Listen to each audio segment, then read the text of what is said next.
S pisanjem pesmi sem začela, ko sem še bila majhna. Pisati sem pa začela iz preprostega razloga, ker se mi je svet okoli mene zdel preveč krut. Nisem si upala povedati na glas, pa sem začela na papir pisati. Mirica je bila na začetku svoje karierne poti zaradi svoje neustrezne izobrazbe in pa težav s prevozom zelo težko zaposljiva.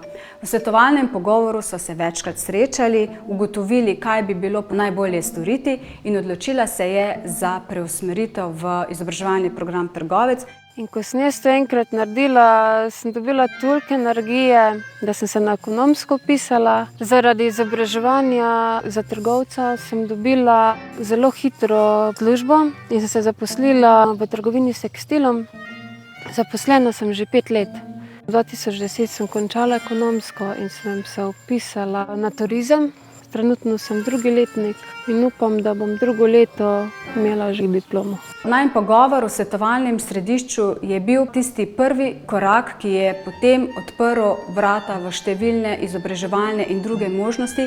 Bila je vključena v študijski krožek, bila je redna obiskovalka našega središča za samostojno učenje, svetovalnega središča, vključila se je v številne tečaje. S pomočjo računalnika, pa s pomočjo, da sem šla v tečaje angleščine, sem lahko komunicirala prek spleta z mojo prijateljico Diano, prijatelji iz Amerike, iz Indije in celo iz Nigerije. Mirica Vasle je bila naša prva dobitnica Oskarja za učenje.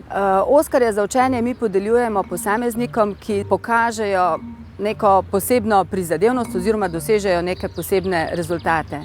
Imam 17 mesecev starega sina. Ko sem zaključila maturo, sem že bila noseča in jaz sem že tedaj se hotela vpisati naprej. Čeprav mi noben ni verjel, da bom jaz res, ko bom rodila, šla. Moj vozniški izpit je bil kar problematičen.